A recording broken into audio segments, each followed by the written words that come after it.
कोई भी सपना साकार करने के लिए सबसे जरूरी है सही कोच का होना। चुनिए भूषण साइंस प्लस को और करें अपने फार्मा एंड नर्सिंग का सपना साकार। Download the app now. ठीक है, हमने प्रीवियस क्लास में ही देखा था, नेम ऑफ लिस्ट देखे थे कि क्या क्या होते हैं ब्रांचेस ऑफ साइकोलॉजी। ठीक है, तो हमने इसमें देखा था कि ये मेनली इसके जो दो मेनली कितने ब्रांचेस होते हैं, 2 ब्रांचेस होते हैं। सबसे फर्स्ट क्या होता है, pure psychology and applied psychology. ठीक है, 2 टाइप से होते हैं मेनली इसके। कौन कौन सा है वो, एक तो है प्योर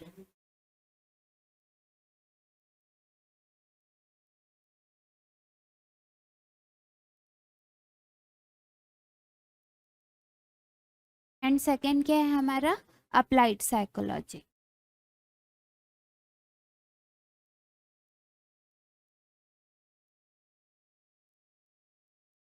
इसके अंदर हमने बहुत सारे टाइप्स देखे थे, जैसे कि इसमें सबसे फर्स्ट क्या था हमारा, जनरल था, एक्सपेरिमेंटल था, फिजियोलॉजिकल एंड एबनॉर्मल। इसमें सबसे फर्स्ट क्या था, जनरल साइकोलॉजी।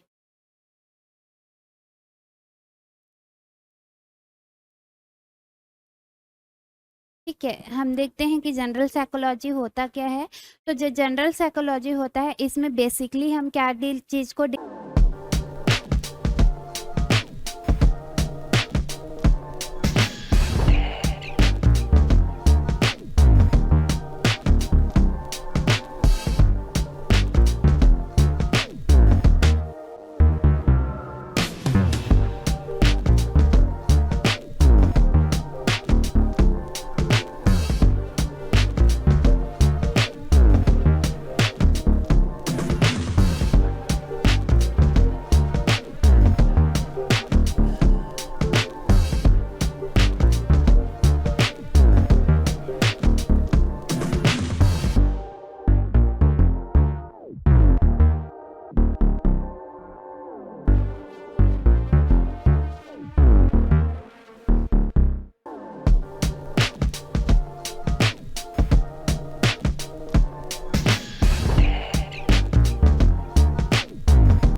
करते हैं। ये जो ब्रांच रहता है वो बेसिकली डील करता है किसको, fundamental rules, rights and general principle of psychology. किसको डील करता है ये, fundamental rights and rules.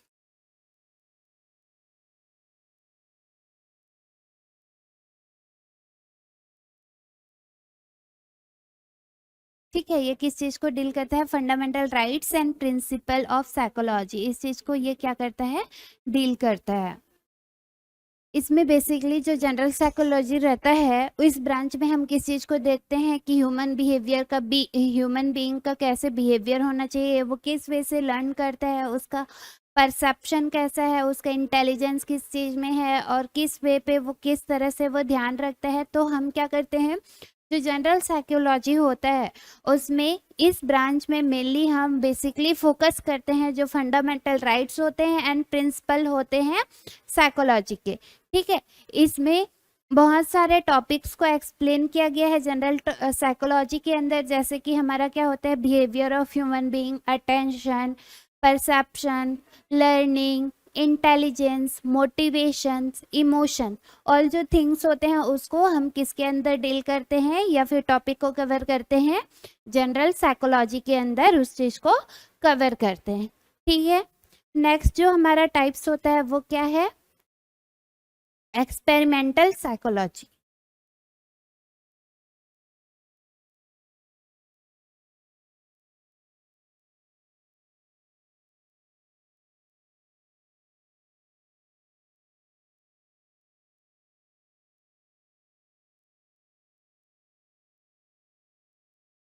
Next जो होता है वो क्या है, एक्सपेरिमेंटल साइकोलॉजी। तो एक्सपेरिमेंटल साइकोलॉजी में जो है वो उसमें क्या करते हैं, बेसिकली रिसर्च जो रहता है वो कंडक्ट किया जाता है। ठीक है, फंडामेंटल रिसर्च जो रहता है उसको कंडक्ट किया जाता है, जिसमें हम लोग क्या करते हैं कि पर्सन का यदि कोई सा बिहेवियर है तो वो किस रीजन से है, उसका बिहेवियर एंग्री है, कोई पर्सन का बिहेवियर क्या है, एंग्री है, या फिर किसी पर्सन का बिहेवियर क्या है, एकदम चीयरफुल या फिर हैप्पीनेस रहता है, तो हम इसमें क्या करते हैं, एक्सपेरिमेंटल साइकोलॉजी में हम उसके थ्रू क्या करते हैं, लर्न करते हैं, ठीक है, रिसर्च कंडक्ट करते हैं, बेसिकली रिसर्च करते हैं कि उसका जो बिहेवियर है उसके बारे में हम क्या करते हैं, स्टडी करते हैं, प्रोसेस ऑफ लर्निंग कि वो किस वे से लर्न करता है, वो अपने मेमोरी में किस टाइप से रहता है, उसका अटेंशन क्या है, उसका एटीट्यूड्स क्या है, वो किस वे से सेंसेशन लेता है, परसीव किस तरह से चीज़ों को करता है, और वो किस चीज़ से मोटिवेटेड होता है। ऑल थिंग को हम क्या करते हैं, पर्सन के बिहेवियर के बारे में जो हम स्टडी करते हैं, उस चीज़ के बारे में जो हम रिसर्च करते हैं, उस चीज़ को ये जो ब्रांच रहता है एक्सपेरिमेंटल साइकोलॉजी, ये उसी चीज़ को क्या करता है, डील करता है, ठीक है। नेक्स्ट जो है वो हमारा क्या है, फिजियोलॉजिकल साइकोलॉजी।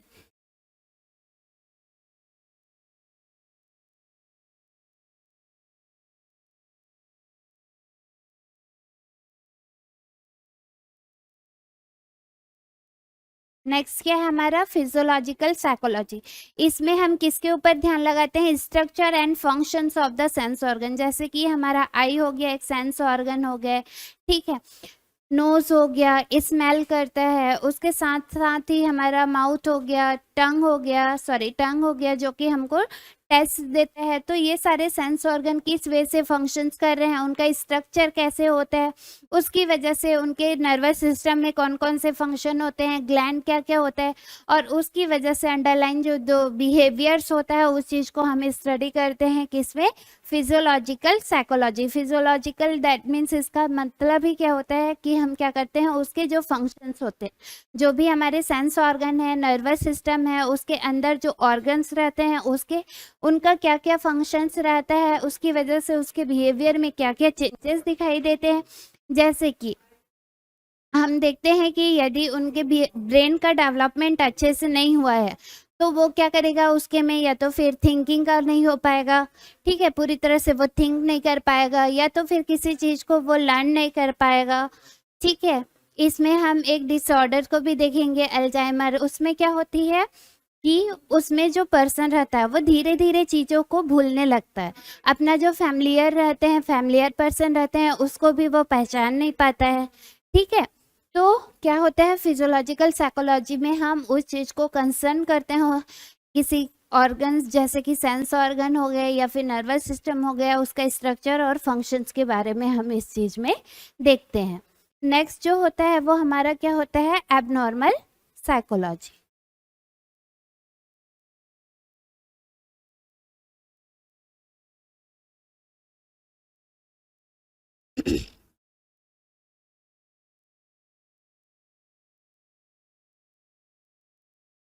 ठीक है, एबनॉर्मल साइकोलॉजी, इसमें हम क्या करते हैं, पर्सन का जो बिहेवियर रहता है, ह्यूमन बीइंग्स का जो बिहेवियर रहता है, ऐसे पर्सन को हम डील करते हैं, ऐसे ह्यूमन बीइंग्स का बिहेवियर को डील करते हैं जो कि उनका बिहेवियर क्या हो गया रहता है, एबनॉर्मल होता है। इस चीज़ में, इस साइकोलॉजी हम ऐसे चीज़ का स्टडी करते हैं जैसे कि मेंटल डिसऑर्डर्स हो गए, ठीक है। What is a mental disorder, यदि हम देखा जाए तो सिजोफ्रेनिया हो गया, मेनिया हो गया, डिप्रेशन हो गया, तो वो होता क्या है, किस रीजन से हुआ है, और उसमें कौन कौन से हमको सिम्टम दिखाई देते हैं, प्लस उसका ट्रीटमेंट क्या है, इस चीज़ को हम किसके अंदर डील करते हैं, एबनॉर्मल साइकोलॉजी। एबनॉर्मल से ही समझ में आ रहा है, जो एब नॉर्मल मतलब कि हमारे नॉर्मल जो बिहेवियर रहता है इंडिविजुअल का, उससे थोड़ा सा हट के अलग उसके अंदर जो बिहेवियर दिखाई देता है, उस चीज़ को, वैसे पर्सन्स के बारे में हम क्या करते हैं, स्टडी करते हैं, उस चीज़ को डील करते हैं। इसमें हम किस चीज़ को मेनली डील करते हैं, जैसे कि मेंटल डिसऑर्डर्स हो गए तो उसके कॉजेस क्या क्या हैं, सिम्टम्स क्या क्या होते हैं, किस वे से हम उस चीज़ को ट्रीट कर सकते हैं, उस चीज़ को हम किसके अंदर देखते हैं, एबनॉर्मल साइकोलॉजी के अंदर। नेक्स्ट जो है वो हमारा क्या होती है, सोशल साइकोलॉजी।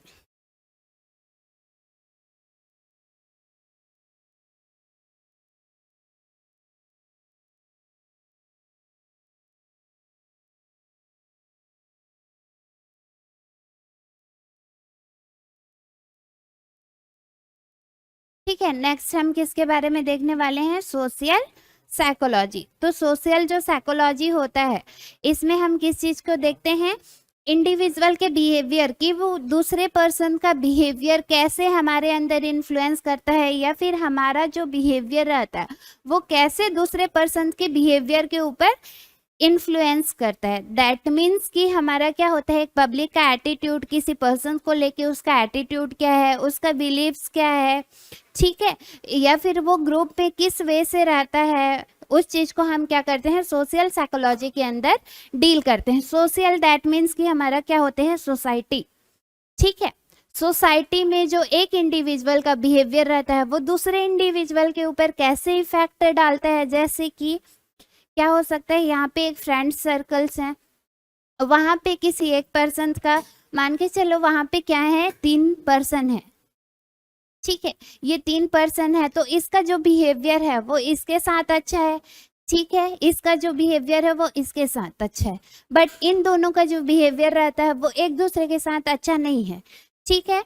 तो ये क्या होती है कि इस इंडिविजुअल का जो बिहेवियर रहता है वो कैसे इसके ऊपर इन्फ्लुएंस करता है, उस चीज को हम किसके अंदर डील करते हैं, सोशल साइकोलॉजी के अंदर, कि इस पर्सन को लेके इसका एटीट्यूड क्या है, वो किस वे से मानता है, उसका ओपिनियन क्या है इस पर्सन को लेके, या फिर उसका बिलीव्स क्या है। तो हम various types of group phenomena को सोशल साइकोलॉजी के अंदर क्या करते हैं, डील करते हैं, कि किसी पर्सन का एटीट्यूड, किसी पर्सन का ओपिनियन, या फिर उनका बिलीव जो है वो सेकंड जो थर्ड पर्सन रहते हैं उनके लिए कैसा होता है, और इस चीज का, इसका जो बिहेवियर है वो किस तरह से इसके अंदर इन्फ्लुएंस कर रहा है इसके बिहेवियर के अंदर, और इसका जो बिहेवियर है वो किस तरह से इस पर्सन के बिहेवियर को इन्फ्लुएंस करता है, उस चीज के बारे में हम स्टडी करते हैं किसके अंदर, सोशल साइकोलॉजी के अंदर, ठीक है। नेक्स्ट जो है वो हमारा क्या होती है, डेवलपमेंटल साइकोलॉजी।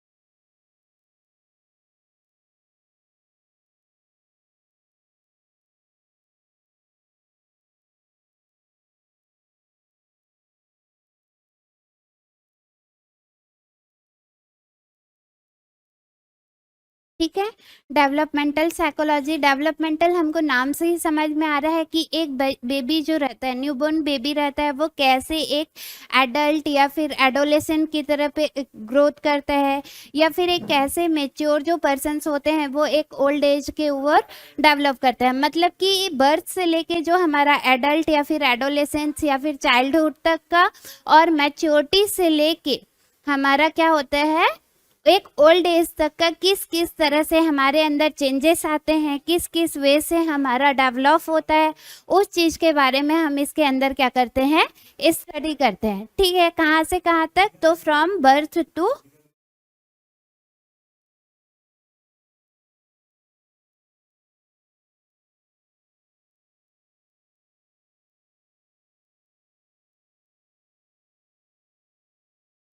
एंड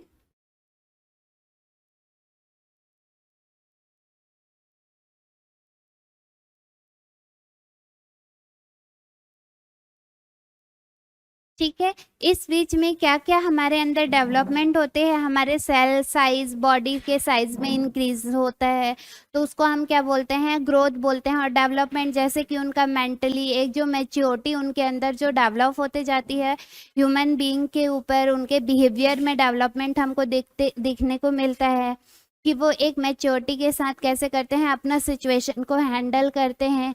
बट वहीं एक चाइल्ड में हमको क्या देखने को मिलता है, वो बार बार उसी चीज़ को, जब तक कि वो चीज़ उसे नहीं मिल जाता तब तक वो किसी का चीज़ को अचीव करने के लिए क्या करते हैं, जिद्दी।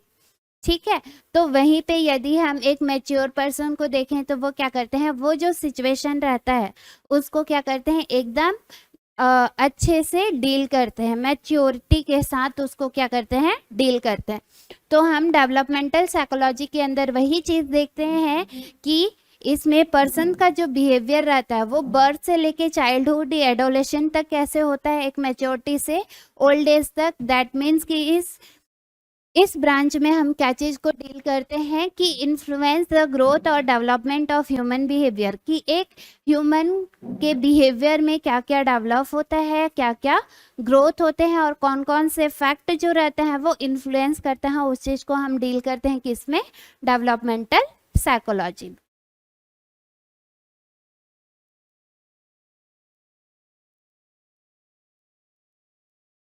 ठीक है, ये था ऑल अबाउट द क्या, प्योर साइकोलॉजी। प्योर साइकोलॉजी जो रहता है वो फर्दर डिवाइडेड होता है इनटू 6 ब्रांचेस।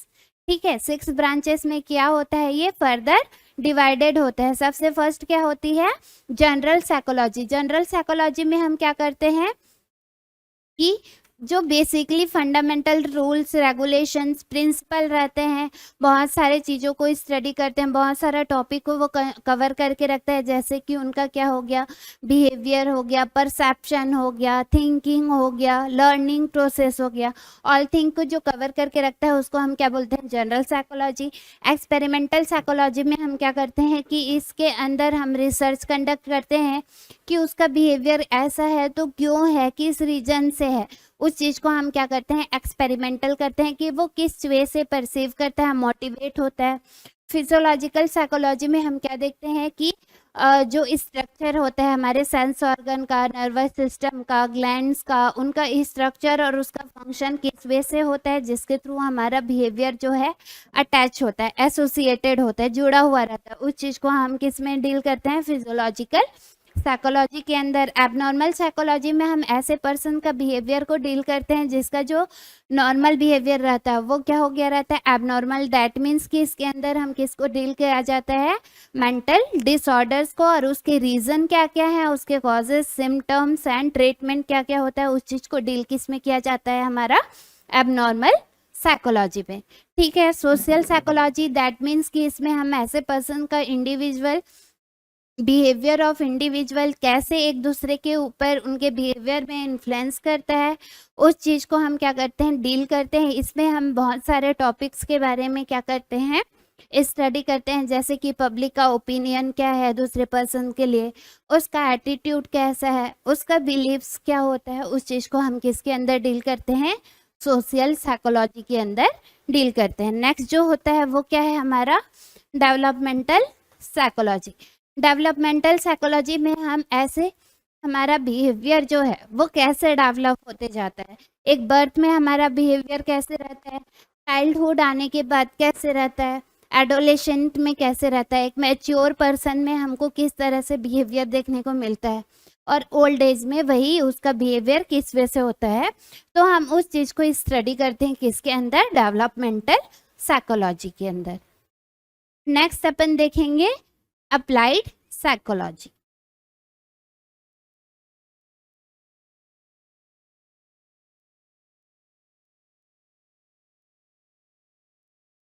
अप्लाइड साइकोलॉजी के भी 6 ब्रांचेस होते हैं, हमने प्रीवियस क्लास में देख चुके हैं। हम एक एक चीज को अभी क्या करेंगे, डील करेंगे। ठीक है, तो उसमें सबसे फर्स्ट हमारा क्या आता है, एजुकेशनल साइकोलॉजी।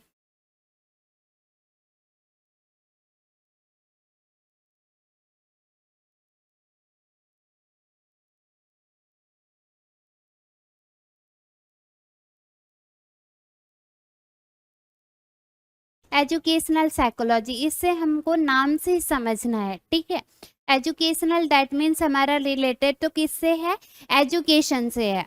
ठीक है, तो ये जो रहता है वो डील करता है किसको, applications of psychological theories, principles and techniques of human behaviour in relation to education situation. जो भी हमारा एजुकेशन सिचुएशन से लेके जो हम साइकोलॉजिकल थ्योरी पढ़ते हैं, उसके प्रिंसिपल पढ़ते हैं, और बहुत सारे टेक्निक्स रहते हैं जो कि हमारा जो ह्यूमन बिहेवियर रहता है उसका रिलेशन किसके साथ रहता है, एजुकेशनल सिचुएशन के साथ। जैसे कि हम यहाँ पे एग्जाम्पल के थ्रू समझ सकते हैं, इसमें बहुत सारे फील्ड होते हैं। ठीक है, क्या होते हैं, इसमें बहुत सारे फील्ड होते हैं। जैसे कि ये जो रहता है एजुकेशनल साइकोलॉजी जो रहता है वो बहुत सारे फील्ड में क्या करती है, हमारी हेल्प करती है। जैसे एक टीचर को कैसे टीच करना चाहिए, तो हर एक चीज़ का हमारे पास क्या है, वहाँ पे हमारा प्रिंसिपल है। प्रिंसिपल दैट मीन्स कि हमको उस चीज़ को फॉलो करते जाएंगे, उस रूल्स को फॉलो करते जाएंगे तो हमारा एजुकेशन जो है वो क्या होगा, अच्छा होगा। तो उससे जो ह्यूमन बिहेवियर रहते हैं उस चीज़ को हम इस एजुकेशनल साइकोलॉजी में क्या करते हैं, डील करते हैं। ठीक है, कि इसमें क्या होती है कि एक जो टीचर रहता है वो कैसे टीच करता है, ठीक है, लर्नर जो रहता है वो कैसे लर्न करता है, ठीक है, एडमिनिस्ट्रेटर जो रहता है वो किस वे से एडमिनिस्टर करता है, ठीक है। वेरियस टाइप्स होते हैं, वेरियस फील्ड होते हैं जिसको वो क्या करते हैं, हेल्प करते हैं हमारा एजुकेशनल साइकोलॉजी। क्लियर है कि एक टीचर को कैसे पढ़ाना चाहिए, एक स्टूडेंट को कैसे लर्न करना चाहिए, जो भी नॉट ओनली स्टूडेंट, यहाँ पे जितने भी लर्नर्स हैं, टीचर भी क्या होती है, एक लर्नर्स ही होती है, वो कहीं ना कहीं से क्या करते हैं, लर्न करते हैं। तो वही बोल रहा है कि ये क्या करती है, टीचर्स को टीच करने में हेल्प करती है, लर्नर्स को लर्न करने में हेल्प करता है।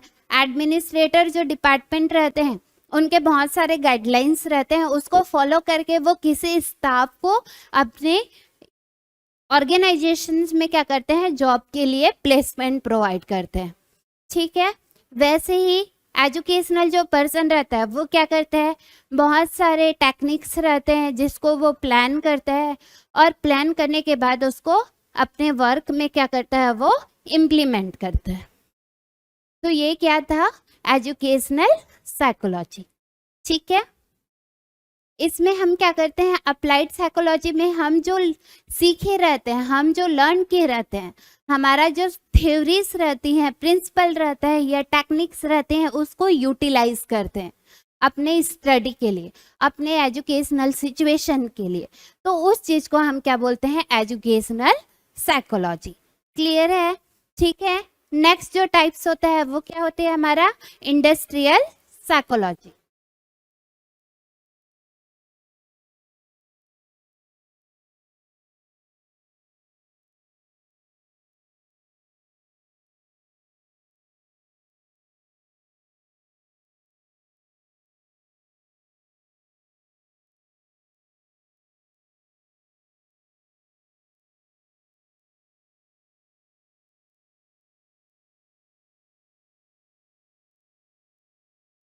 ठीक है, नेक्स्ट जो टाइप्स है या नेक्स्ट जो ब्रांच है वो कौन सा है हमारा अप्लाइड साइकोलॉजी में, इंडस्ट्रियल साइकोलॉजी। तो इंडस्ट्रियल साइकोलॉजी जो है इसमें जो भी हमारा साइकोलॉजिकल थ्योरीज होते हैं, उनके जो प्रिंसिपल होते हैं, उनकी जो टेक्निक्स होते हैं ह्यूमन बिहेवियर का, वो किससे रिलेटेड रहता है, हमारा इन्वायरमेंट ऑफ इंडस्ट्री, इंडस्ट्री के आसपास के इन्वायरमेंट से हमारा ये क्या होता है, रिलेशन होता है। ठीक है, इंडस्ट्रियल साइकोलॉजी नाम से है, जैसे कि इसमें हमने क्या देखा, जो साइकोलॉजिकल थ्योरीज होते हैं, प्रिंसिपल होता है, टेक्निक्स होता है ह्यूमन बिहेवियर का, वो किससे रिलेटेड था, हमारा एजुकेशन सिस्टम से। ठीक है, वो किससे रिलेटेड था, एजुकेशन सिस्टम से। सेम एज इंडस्ट्रियल साइकोलॉजी में क्या होती है, ये जो ब्रांच रहता है वो किसको डील करता है या फिर किसका एप्लीकेशंस होती है, psychological theory, principle, techniques of human behaviours in relation to the environment of industry. यहाँ पे हम क्या करते हैं, इंडस्ट्री के इन्वायरमेंट के बारे में इसमें जो भी हमारा थ्योरीज है, प्रिंसिपल है, उस चीज को अप्लाई करते हैं। क्लियर है, तो ये जो ब्रांच रहती है वो क्या करती है, हमको हेल्प करती है ताकि हम क्या कर सकें, जो हम प्रोडक्ट कर रहे हैं, प्रोडक्शन जो कर रहे हैं, मान के चलो किसी कोयला का प्रोडक्शन हो गया, तो उसके क्वालिटी को इम्प्रूव करने के लिए वो क्या करती है, हेल्प करते हैं, कौन सा, इंडस्ट्रियल साइकोलॉजी। क्लियर है, ठीक है। तो इंडस्ट्रियल साइकोलॉजी में हम क्या करते हैं, जो हमारा साइकोलॉजिकल थ्योरीज होती हैं, प्रिंसिपल होता है, टेक्निक्स होती हैं, उसको हम किससे रिलेटेड रहता है, वो relation to the environment of industry.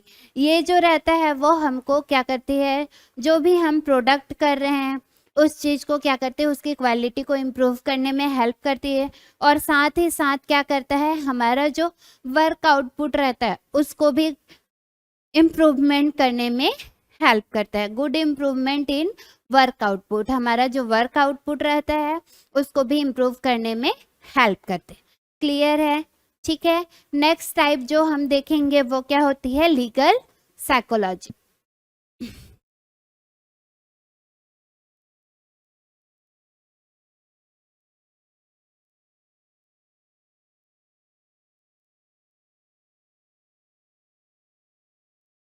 ठीक है। नेक्स्ट क्या है हमारा?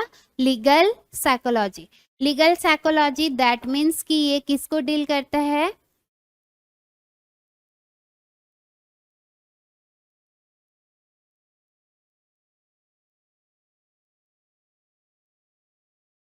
जो क्रिमिनल्स रहते हैं, जो विटनेस रहता है, ठीक है, विद देयर विटनेस, उसके जो विटनेस रहते हैं, उसके आसपास के जो भी साइकोलॉजिकल लीगल ब्रांचेस रहते हैं, उसके साथ क्या करते हैं? वो उस चीज को डील करते हैं। ऐसे ही इंडिविजुअल का बिहेवियर जो कि क्या है? क्रिमिनल्स है या तो फिर विटनेस है, जो उसके आसपास के सराउंडिंग एरिया है, उस चीज को हम किसके अंदर डील करते हैं? लीगल। ठीक है। लीगल साइकोलॉजिकल जो ब्रांच होते हैं उसके अंदर हम किसको डील करते हैं? Behaviour of criminals and witness with their respective surrounding. जिस जगह पे वो रहते हैं उस जगह पे उनका क्या बिहेवियर है, उस चीज को हम किसके अंदर डील करते हैं? लीगल साइकोलॉजी के अंदर। ठीक है। तो ये क्या करते हैं? हेल्प करता है improving the way and method of identifying the crime. ये किस चीज में हमारी हेल्प करता है? इम्प्रूव करने के लिए और आइडेंटिफाई करने के लिए कि उसने किस तरह से क्राइम किया, या फिर फॉल्स विटनेस है, या फिर कोई जो अदर डिफिकल्टी केसेस रहते हैं, उस चीज को वो आइडेंटिफाई करने में क्या करते हैं? हमारी हेल्प करता है। ठीक है। एक गाइडलाइन प्रोवाइड करता है, या फिर एक हमको क्या करते हैं? गाइडलाइन दैट मीन्स कि हमको किस तरह से उस चीज को आइडेंटिफाई करना है, उस चीज को हमको क्या करती है? उस चीज में ये हेल्प करते हैं, या फिर उस चीज को आइडेंटिफाई करने के लिए, या फिर उनका जो मेथड्स होते हैं उस चीज को यूटिलाइज करने के लिए हमको इम्प्रूव करता है, उस चीज को इम्प्रूव करने में हेल्प करते हैं। क्लियर है? उसके साथ साथ ही हमको और जो भी डिफिकल्टी केसेस होते हैं उस चीज को भी आइडेंटिफाई करने में क्या करती है? ये हेल्प करती है। ठीक है। उसके साथ ही उसके अलावा और भी जैसे कि क्या होते हैं कि जो क्राइम किया है उसने किस वजह से किया है, तो उसका रीजन क्या है, ठीक है, उस चीज को भी फाइंड आउट करने में क्या करती है? हेल्प करती है, या फिर उस चीज को डिटेक्ट करने में, पहचानने में, या फिर उस केस को हमको समझने में हेल्प करती है। यदि ये क्राइम हुआ तो उसके साथ पहले कुछ हुआ था क्या, या फिर हुआ था तो फिर ऐसा क्यों हुआ था, या फिर उसने जो क्राइम किया है वो किस रीजन से किया है, उस चीज को फाइंड आउट करने में क्या करती है? ये जो लीगल साइकोलॉजी रहता है वो हमारी हेल्प करता है। नेक्स्ट अपन देखेंगे क्या? Military psychology.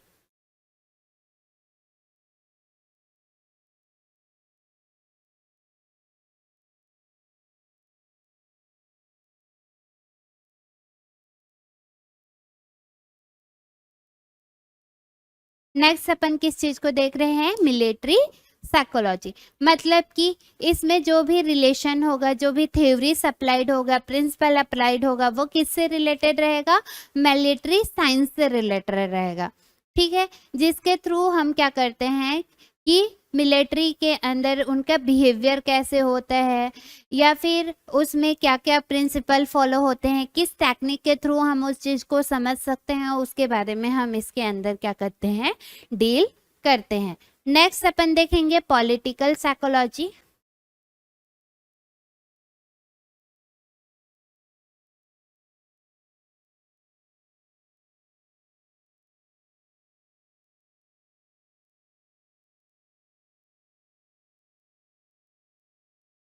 ठीक है। नेक्स्ट अपन क्या डील करने वाले हैं? पॉलिटिकल साइकोलॉजी, पॉलिटिकल साइकोलॉजी में हम क्या करते हैं कि कैसे पॉलिटिकल टेक्निक्स में अपने जो थ्योरीज रहते हैं उस चीज़ को डेवलप करने में, इसमें हम क्या इस चीज़ को स्टडी करते हैं पॉलिटिक्स, और कैसे हम पॉलिटिकल टेक्निक्स को डील करते हैं या फिर उस चीज़ को कैसे डेवलप करते हैं by the applying psychological theory principle and techniques. Psychological जो थ्योरी होती हैं, प्रिंसिपल होते हैं, टेक्निक्स होते हैं, उस चीज़ को कैसे हम एक पॉलिटिक्स में पॉलिटिकल जो टेक्निक्स होता है उस चीज़ को डेवलप कर सकते हैं, या फिर पॉलिटिक्स के बारे में इस चीज़ में क्या करते हैं हम स्टडी करते हैं। डैट मीन्स ये बहुत सारे क्या होते हैं टॉपिक्स को कवर करता है, जैसे कि questions of qualities of leadership की, एक लीडरशिप के अंदर कौन कौन सा क्वालिटीज होनी चाहिए। डैट मीन्स उसके अंदर क्या होनी चाहिए कि उसके अंदर लीडरशिप क्वालिटीज होनी चाहिए। ठीक है, अपने जो ग्रुप के जो पीपल्स हैं, मेंबर्स हैं, उसको हमेशा साथ में लेना चाहिए, उनके लिए स्टैंड लेनी चाहिए। हर एक चीज़ जो रहता है क्या क्या क्वालिटीज़ होनी चाहिए लीडरशिप में, वैसे टॉपिक को क्या करता है ये जो रहता है पॉलिटिकल साइकोलॉजी वो कवर करता है। साथ ही साथ हमको उनके साथ कैसा बिहेवियर रखना चाहिए, ग्रुप बिहेवियर को भी ये क्या करता है कवर करके रखता है। और इसके अलावा जैसे कि पब्लिक का ओपिनियन क्या है, ठीक है, पब्लिक का ओपिनियन क्या है, या फिर उसको कैसे हमको जज करना है कि वो जो बोल रहे हैं उनका जो ओपिनियन है वो सही है या फिर गलत है, उस चीज़ को भी हमको पॉलिटिकल जो साइकोलॉजी रहता है वो जज करने में क्या करती है, हेल्प करते हैं। ठीक है, तो ये बहुत सारे टॉपिक्स को कवर करता है जिसके थ्रू हम उस चीज़ को और अच्छे से क्या कर सकते हैं, अंडरस्टैंड कर सकते हैं, समझ सकते हैं। जैसे कि लीडरशिप ऑफ क्वालिटी, लीडरशिप का कैसे क्वालिटी होनी चाहिए, हमको एक ग्रुप में किस तरह से बिहेव करना चाहिए, साथ ही साथ एक पब्लिक का जो ओपिनियन मिला है उसको जज करने भी आना चाहिए। दैट मीन्स कि वो सही बोल रहे हैं या फिर गलत बोल रहे हैं, उस चीज़ को भी हमको जज करने में क्या होती है, हेल्पफुल होती है। कौन सा, पॉलिटिकल साइकोलॉजी। नेक्स्ट अपन देखेंगे क्लिनिकल साइकोलॉजी।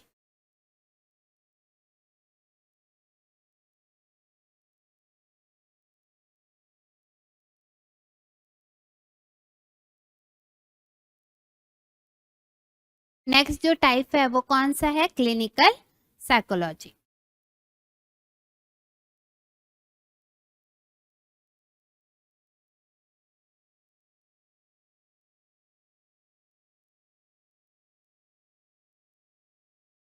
ठीक है, नेक्स्ट कौन सा ब्रांच है हमारा, क्लिनिकल साइकोलॉजी। क्लिनिकल साइकोलॉजी नाम से ही समझ में आ रहा है कि हमको ऐसे क्या करना है, ऐसे अनहेल्दी बिहेवियर्स होते हैं जो कि एक ट्रीटमेंट लेते रहते हैं। बहुत सारे एरियाज हो गए जैसे कि हॉस्पिटल में, क्लिनिक्स में, नर्सिंग होम में, डिस्पेंसरीज में, ठीक है, अलग अलग एरिया जो होते हैं। हम इस ब्रांच के थ्रू ये जो रहता है वो हेल्प करता है कि हम क्या कर सकते हैं, ऐसे पीपल्स को समझ सकते हैं, ऐसे पीपल्स का बिहेवियर को समझ सकते हैं जो कि क्या है, अनहेल्दी। ठीक है, अनहेल्दी है, दैट मीन्स कि उनका क्या बोलना चाहिए कि उनका बिहेवियर जो है वो हेल्थ अच्छा नहीं है, या फिर ये जो क्लिनिकल साइकोलॉजी रहता है, ये जो ब्रांच रहती है वो हमको हेल्प करता है कि हम क्या कर सकें, जो अनहेल्दी पीपल्स रहते हैं उनका बिहेवियर क्या क्या होती है, ऐसे पर्सन जो कि बहुत सारे एरियाज में क्या करते रहते हैं ट्रीटमेंट लेते रहते हैं डिफरेंट डिफरेंट एरियाज में, लाइक हॉस्पिटल्स में, क्लिनिक्स में, नर्सरी में, नर्सिंग होम में, सॉरी नर्सरी नहीं, नर्सिंग होम में, या फिर डिस्पेंसरी एक्सेट्रा, जो ऑल थिंग्स होते हैं क्लिनिक्स में जाके लेते हैं। तो हम वैसे पर्सन्स के अनहेल्दी जो पीपल्स रहते हैं उनके बिहेवियर को हमको समझने में क्लिनिकल साइकोलॉजी जो रहता है वो हमारी हेल्प करता है। क्लियर है, ठीक है, that is all about the branches of psychology, जिसमें हमने मेनली क्या देखा कि दो टाइप से ब्रांच होते हैं। कौन कौन सा, सबसे फर्स्ट जो होता है वो प्योर साइकोलॉजी, और सेकंड जो होता है वो क्या होती है, अप्लाइड साइकोलॉजी। ठीक है, प्योर साइकोलॉजी के अंदर हमने देखा कि जनरल साइकोलॉजी क्या होती है, experimental psychology, physiological psychology, abnormal psychology, social psychology and developmental psychology. ठीक है, वैसे ही हमने अप्लाइड साइकोलॉजी के अंदर देखा कि एजुकेशनल साइकोलॉजी क्या होते हैं, किस वे से वो टीचर्स को हेल्प करता है टीच करने के लिए, लर्नर्स को हेल्प करती है लर्न करने के लिए, ठीक है। इंडस्ट्रियल साइकोलॉजी, जो भी साइकोलॉजिकल प्रिंसिपल, थ्योरीज और टेक्निक्स होते हैं उसको हम इंडस्ट्री एरिया में किस वे से अप्लाइड कर सकते हैं। लीगल साइकोलॉजी, जो क्रिमिनल्स होते हैं या फिर जो विटनेस रहते हैं उनके बिहेवियर को अंडरस्टैंड करने में हेल्प करती है। मिलिट्री साइकोलॉजी, एक मिलिट्री का एटीट्यूड क्या होते हैं उस चीज़ को अंडरस्टैंडिंग करने में हमारी हेल्प करती है। पॉलिटिकल साइकोलॉजी, इसमें पॉलिटिक्स के बारे में हम स्टडी करते हैं, जैसे कि पब्लिक का जो ओपिनियन है उसको किस तरह से हमको जज करना है, ठीक है। एक लीडरशिप का क्या क्या क्वालिटीज होती है, ऑल थिंग। क्लिनिकल साइकोलॉजी, इसमें ऐसे बिहेवियर ये जो रहता है वो हमारी हेल्प करता है ताकि हम क्या कर सकें, अंडरस्टैंड कर सकें किसको, जो अनहेल्दी पीपल्स का बिहेवियर रहता है उसको, जो बहुत सारे जगह पे डिफरेंट डिफरेंट एरिया में क्या करते रहते हैं, ट्रीटमेंट लेते रहते हैं। जैसे कि क्या हो गया, हॉस्पिटल हो गया, क्लिनिक्स हो गया, नर्सिंग होम हो गया, डिस्पेंसरीज हो गया, ऑल थिंग्स। क्लियर है? That is all about the branches of psychology. Next we are read about the topics method of psychology.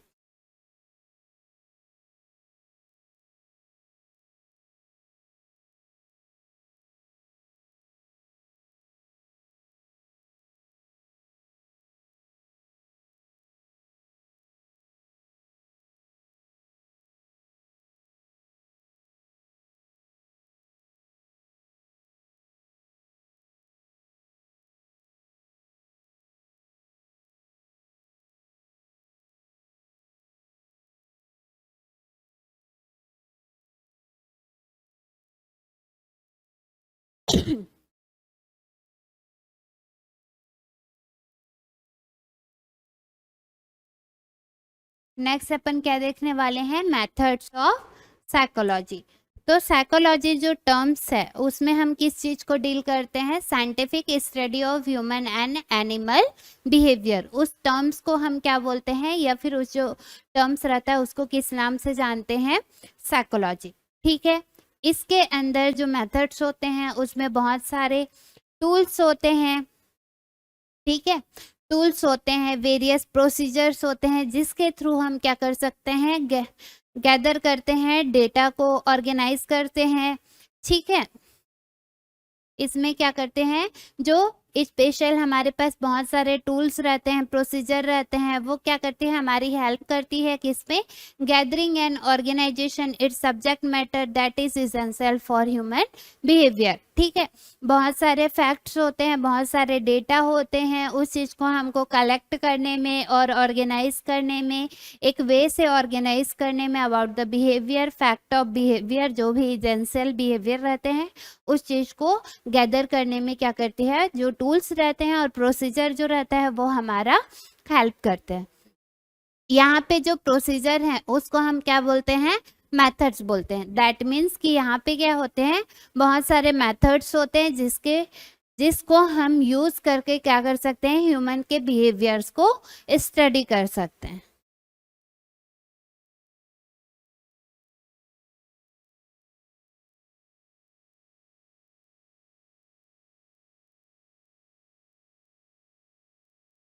ठीक है, तो इसमें हम सबसे पहले 6 मेथड इंक्लूड हैं। सबसे फर्स्ट जो होता है वो क्या होती है, इंट्रोस्पेक्शन।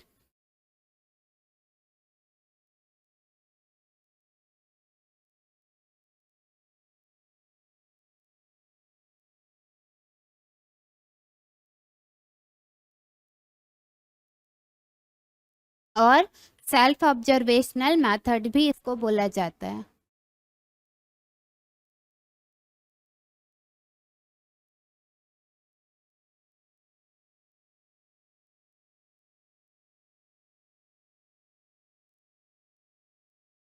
ठीक है, क्या क्या है, सबसे फर्स्ट क्या है, इंट्रोस्पेक्शन और सेल्फ ऑब्जर्वेशनल मेथड। सेकंड जो है वो क्या होती है, हमारे ऑब्जर्वेशनल मेथड।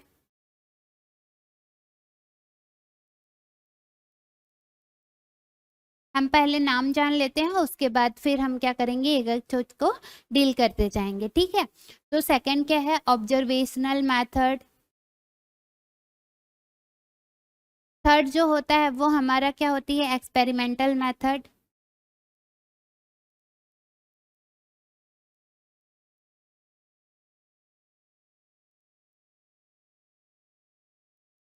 नेक्स्ट जो है फोर्थ, वो क्या होती है, सर्वे मेथड।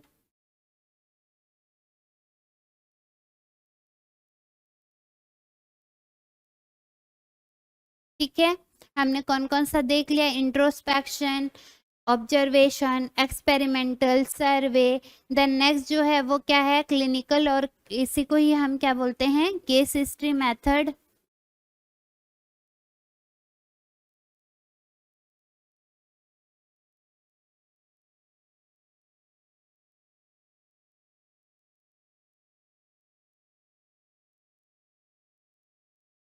और लास्ट जो है उसको हम क्या बोलते हैं, जेनेटिक या तो फिर डेवलपमेंटल मेथड।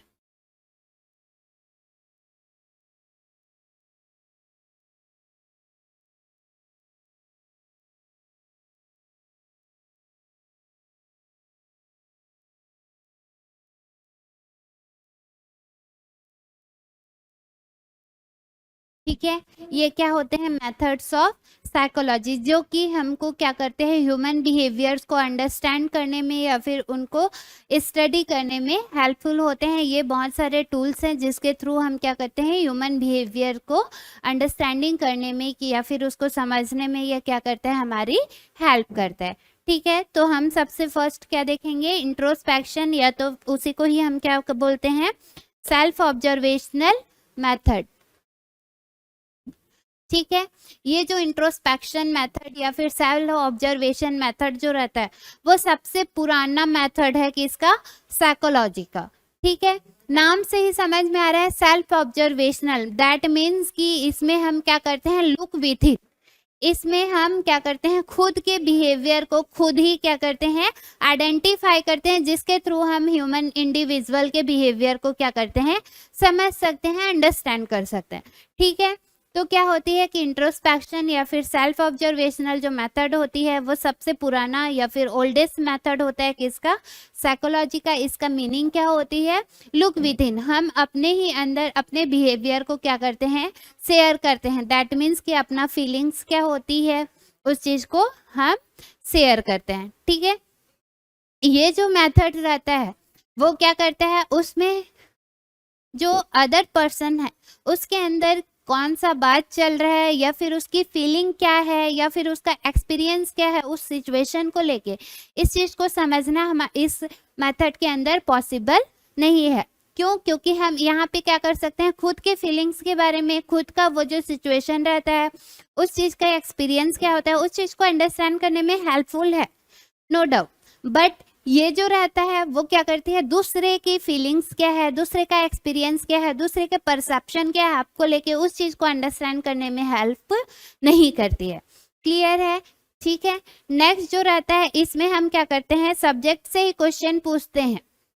ठीक है, कि उसका खुद का बिहेवियर क्या था, उसी को ही हम क्या करते हैं, रिपोर्ट करते हैं, और उसके बाद उसी चीज को हम क्या करते हैं, एनालाइज करते हैं और उसके बिहेवियर को अंडरस्टैंड करने में हेल्प करते हैं। इस मेथड को हम एक एग्जाम्पल के थ्रू समझते हैं, जैसे कि एक पेशेंट होता है, ठीक है, एक पेशेंट होता है जो कि हॉस्पिटल में रहता है, उसका ऑपरेशन हुआ रहता है, उसके बाद जस्ट वो ऑपरेशन के बाद वो अपने वार्ड में आता है, उसके बाद उसको जैसे ही होश आता है तो फिर क्या करते हैं, जो ऑब्जर्वेशनल रहता है, इसमें ऑब्जर्वेशनल जो ऑब्जर्व करते रहता है उससे हम क्या करते हैं, पेशेंट से पूछते हैं, ठीक है, कि हाउ ही फील, आपने क्या फील किया।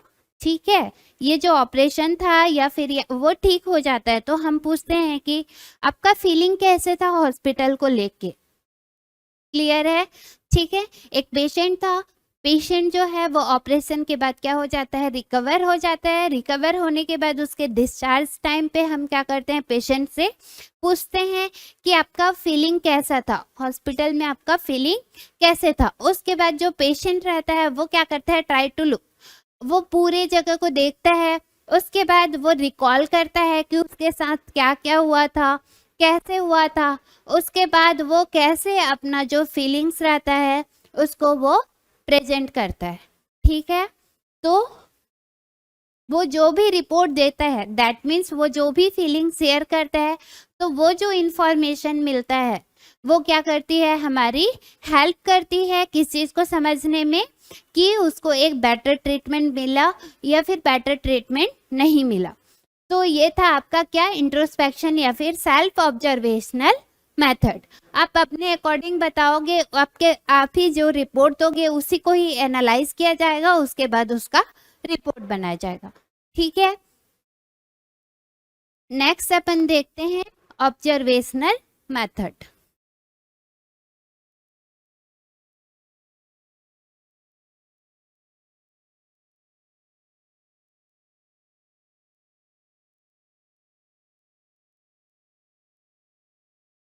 नेक्स्ट हम क्या देखने वाले हैं, observational method. That means observation, इस नाम से ही समझ में आ रहा है कि हम क्या करते हैं, दूसरे के जो बिहेवियर रहता है उसको ऑब्जर्व करते हैं। ठीक है, ऑब्जर्वेशन दैट मीन्स की ऑब्जेक्ट, इसमें हम क्या करते हैं, method of studying the behaviour of individual. इस मेथड के थ्रू भी हम इंडिविजुअल के बिहेवियर को क्या करते हैं, अंडरस्टैंड करते हैं या फिर उसको स्टडी करते हैं।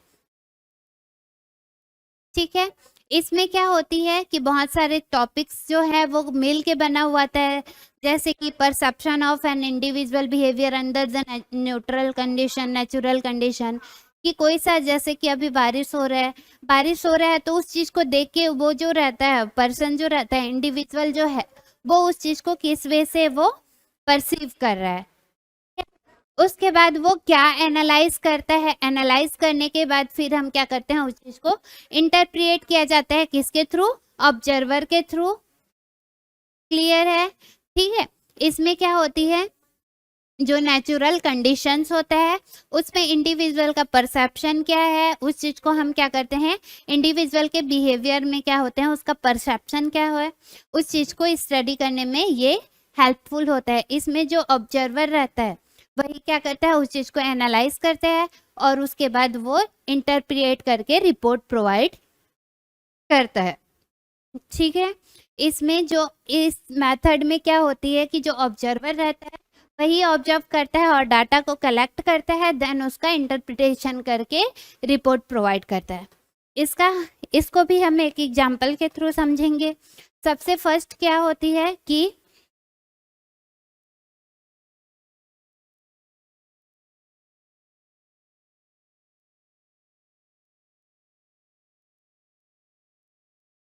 इन द हॉस्पिटल में बहुत सारे नर्सेस होते हैं, वो क्या करते हैं, ऑब्जर्वेशन करते हैं।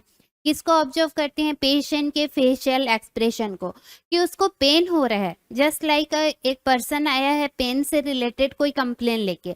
ठीक है, तो उसको पेन हो रहा है तो कितना पेन होता है, पेन का भी उसको असिस्ट करने का एक स्केल होता है।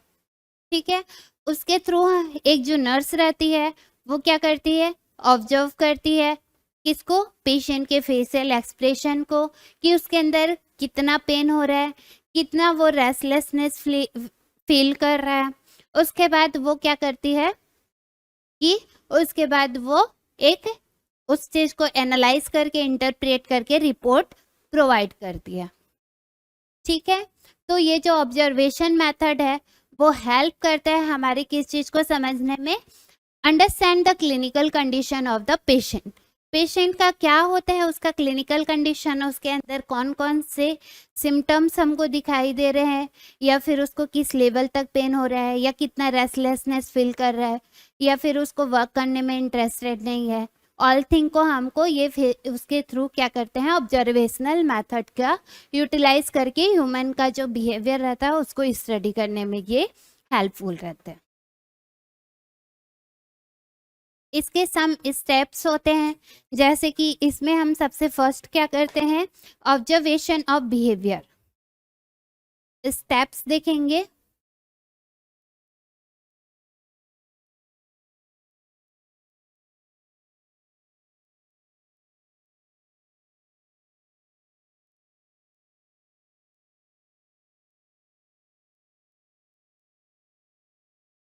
ठीक है, हम इसमें सबसे फर्स्ट क्या करते हैं, जैसे कि पेशेंट का फेस देखते हैं, जो नर्स होती है वो पेशेंट का फेस देखती है, उसके बाद वो क्या करती है, अंडरस्टैंड करती है कि उसको फेशियल एक्सप्रेशन के थ्रू कि उसको कितना लेवल तक पेन हो रहा है। दैट मीन्स कि हम इंडिविजुअल का यहाँ पे क्या देख रहे हैं, फेशियल एक्सप्रेशन के थ्रू उसका बिहेवियर को आइडेंटिफाई करते हैं। Then noting down the behaviour.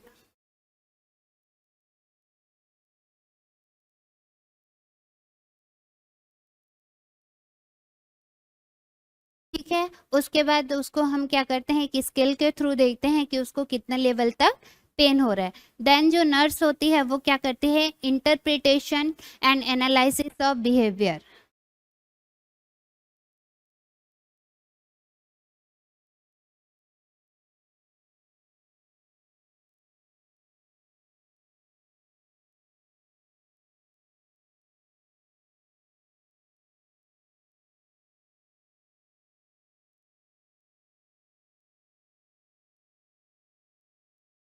ठीक है, इसके बाद फिर हम क्या करते हैं, जनरलाइजेशन कर देते हैं।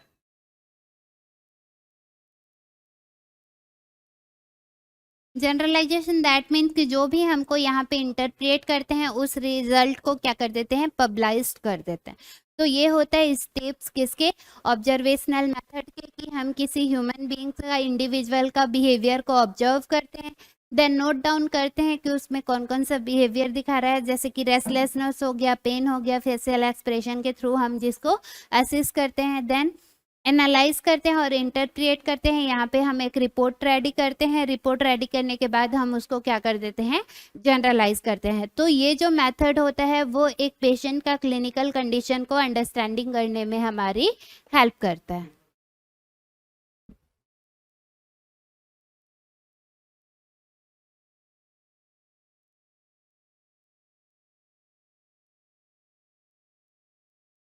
ठीक है, नेक्स्ट अपन देखेंगे एक्सपेरिमेंटल मेथड्स।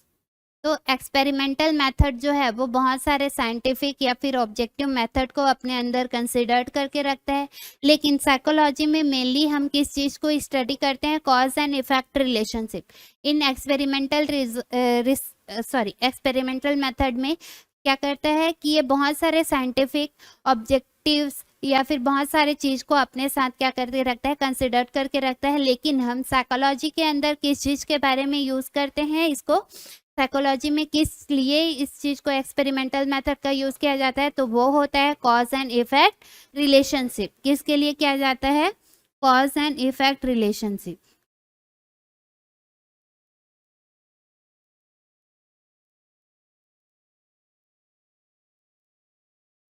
ठीक है, हम किस चीज के लिए साइकोलॉजी में यूज करते हैं एक्सपेरिमेंटल मेथड का, तो वो होता है हमारा क्या, cause and effect relationship. That means कि इसमें साइकोलॉजिस्ट जो रहते हैं उसका ऑब्जेक्टिव्स क्या रहते हैं कि वो ऑब्जर्वेशन के थ्रू जो भी डेटा रहता है उसको कलेक्ट करता है, उसके बाद फिर वो इंडिविजुअल ऑब्जर्व करता है, उसके बाद जो भी कंडीशन रहता है उसको अपने कंट्रोल कंडीशन में वो क्या करता है, ऑब्जर्व करता है। उसके बाद भी किसको ऑब्जर्व करता है, behaviour of an individual. Individual के बिहेवियर को एक कंट्रोल कंडीशन में वो क्या करते हैं, ऑब्जर्व करते हैं, जो साइकोलॉजिस्ट होते हैं।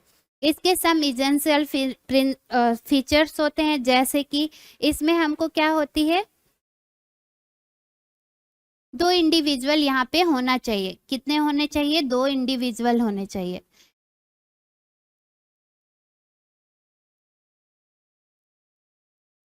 ठीक है, यहाँ पे हमको क्या होती है, दो पर्सन की नीड होती है। सबसे फर्स्ट क्या होती है, एक जो रहता है वो क्या होता है, एक्सपेरिमेंटल रहता है।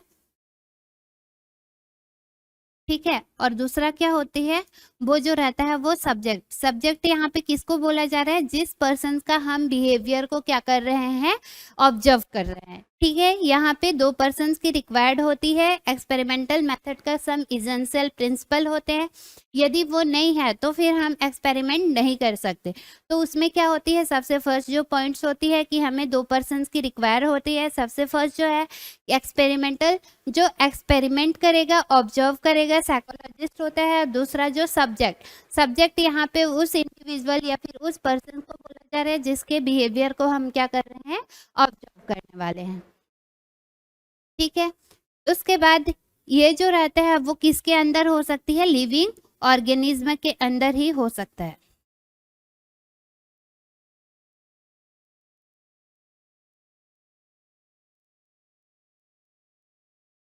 ठीक है, किसके अंदर हो सकती है, इट शुड बी कंसिडर्ड या फिर done on living organism, that means human beings हो गए, ऑल थिंग्स हो गए, उसके अंदर ही इस चीज को हम क्या कर सकते हैं, एक्सपेरिमेंटल मेथड को कंडक्ट कर सकते हैं। इसका जितना भी एक्सपेरिमेंट है वो किसके अंडर होना चाहिए, कंडक्टेड अंडर कंट्रोल कंडीशन।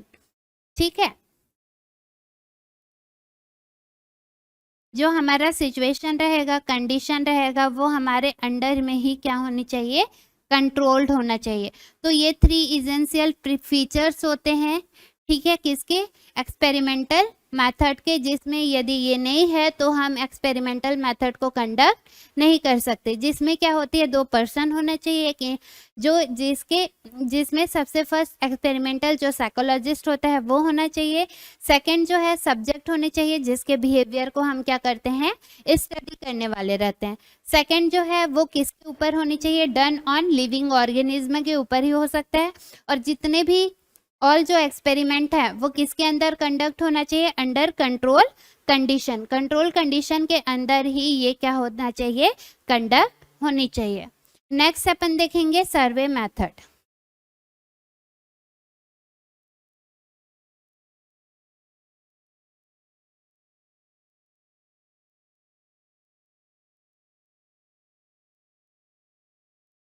ठीक है, नेक्स्ट हम क्या देखने वाले हैं, सर्वे मेथड। सर्वे मेथड में क्या बोल रहा है कि हर एक जो होता है साइकोलॉजिकल प्रॉब्लम्स होते हैं, ठीक है, उसको जितने भी मेथड होते हैं उसके थ्रू स्टडी नहीं कर सकते। ठीक है,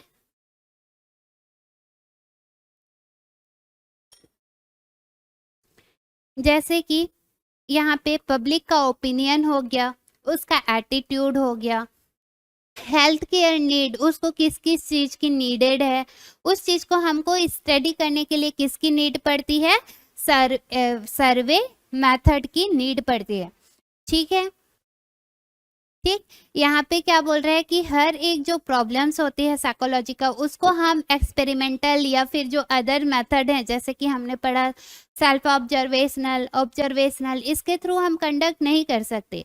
सम जो अदर्स प्रॉब्लम होते हैं, जैसे कि पब्लिक का ओपिनियन हो गया, एटीट्यूड हो गया, कि उसको कौन कौन सा हेल्थ केयर की नीड है, एक्सेट्रा, इस चीज को हमको स्टडी करने के लिए किसकी नीड होती है, सर्वे मेथड की नीड होती है। ठीक है, कॉमनली ये जो रहता है वो सोशल साइकोलॉजी के ब्रांच में हमारा ज़्यादातर यूज होता है। कौन से साइकोलॉजी में, तो ये होता है मेनली सोशल साइकोलॉजी में ज़्यादातर ये कॉमनली यूज होता है।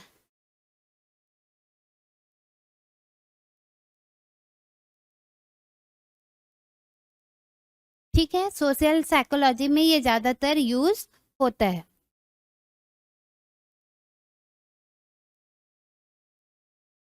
इसमें बहुत सारे स्केल्स होते हैं, जैसे कि rate large number of peoples होते हैं, जिसमें हम क्वेश्चनेयर के थ्रू, चेकलिस्ट के थ्रू, रेटिंग स्केल के थ्रू, या तो फिर एक इंटरव्यू कंडक्ट करके हम उनका ओपिनियन हो गया, एटीट्यूड हो गया, बिलीव्स हो गया, उस चीज़ को हम क्या कर सकते हैं, उसके बिहेवियर को स्टडी कर सकते हैं। किसके थ्रू, जैसे कि क्वेश्चनेयर हो गया, चेकलिस्ट हो गए, रेटिंग स्केल हो गया, और इंटरव्यू के थ्रू हम क्या कर सकते हैं, इस मेथड को कंडक्ट कर सकते हैं। नेक्स्ट अपन देखेंगे क्लिनिकल और केस हिस्ट्री मेथड।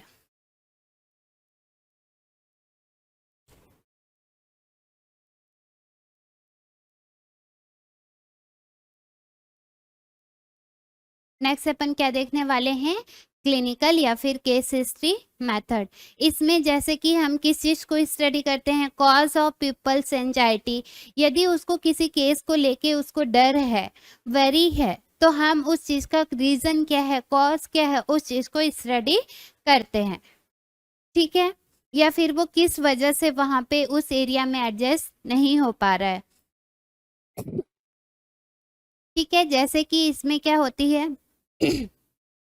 इसका जो इन्फॉर्मेशन रहता है, इस टेक्निक के थ्रू हम कैसे इन्फॉर्मेशन को कलेक्ट कर सकते हैं, जैसे कि मेमोरी ऑफ द इंडिविजुअल के अंदर क्या क्या मेमोरीज है, उसके पेरेंट्स के थ्रू या फिर उसके जो रिलेटिव्स होते हैं उनके थ्रू हम क्या कर सकते हैं, फैमिली मेम्बर्स होते हैं, फ्रेंड्स होते हैं, टीचर्स होते हैं, अदर जो अवेलेबल रिकॉर्ड्स है, रिपोर्ट्स है, उसके थ्रू हम क्या कर सकते हैं, क्लिनिकल और केस हिस्ट्री मेथड का यूज करके हम उस चीज के बारे में डेटा को गैदर करते हैं।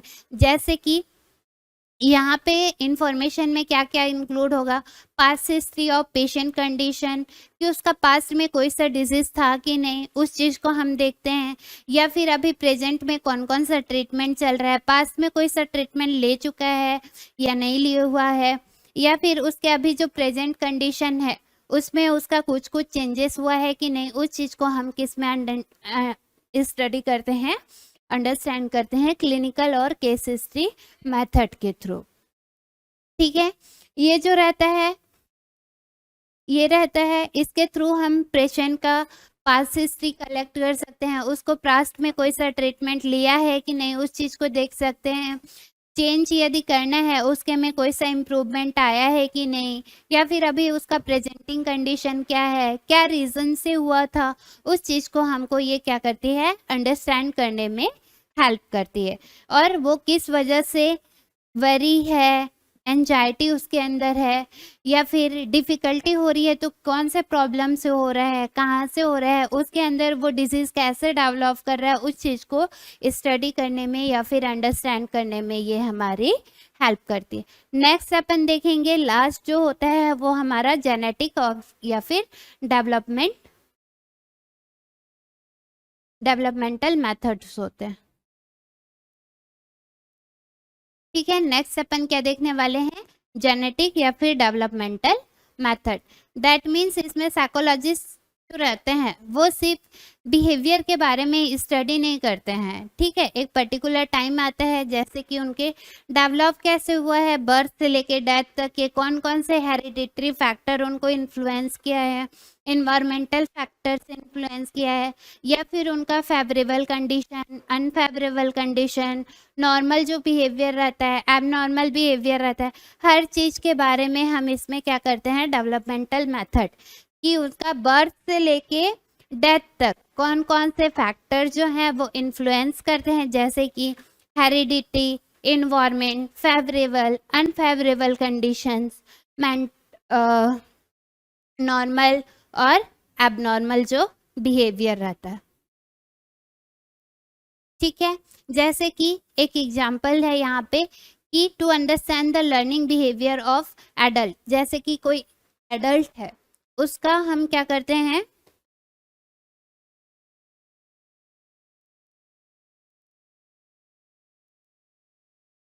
कि उन्होंने कहाँ कहाँ से लर्न करना स्टार्ट किया है, उनका लर्निंग प्रोसेस क्या है। Study will be start at the childhood में वो कहाँ से अपना स्टडी किए हैं, उसके बाद एडोलेशन कैसे हुए हैं, उनमें कोई सा फैक्टर्स या फिर कोई सा डिजीज कंडीशन, जेनेटिक तो नहीं था, प्रॉब्लम तो नहीं था, या फिर उसके अंदर कोई एबनॉर्मल बिहेवियर तो नहीं था, चाइल्डहुड में कोई एबनॉर्मल बिहेवियर तो नहीं था। हर चीज़ को अंडरस्टैंड करने में ये क्या करती है, हमारा जेनेटिक और डेवलपमेंटल मेथड जो रहते हैं वो हेल्प करते हैं। क्लियर है, तो ये था आपका क्या, मेथड्स ऑफ साइकोलॉजी। इसमें वेरियस मेथड्स होते हैं जिसके थ्रू हम क्या कर सकते हैं, इंडिविजुअल के बिहेवियर को अंडरस्टैंड करने में ये हमारी हेल्प करता है। ठीक है, तो उसके अंदर हमने सबसे फर्स्ट क्या देखा, सेल्फ ऑब्जर्वेशनल मेथड्स या फिर इंट्रोस्पेक्शन मेथड। नेक्स्ट जो है वो ऑब्जर्वेशनल मेथड था, experimental method, survey method, clinical और केस हिस्ट्री मेथड्स, और लास्ट क्या था हमारा, जेनेटिक और डेवलपमेंटल मेथड्स। आज के क्लास में इतना ही, नेक्स्ट हम आगे की क्लास में देखेंगे। Thank you.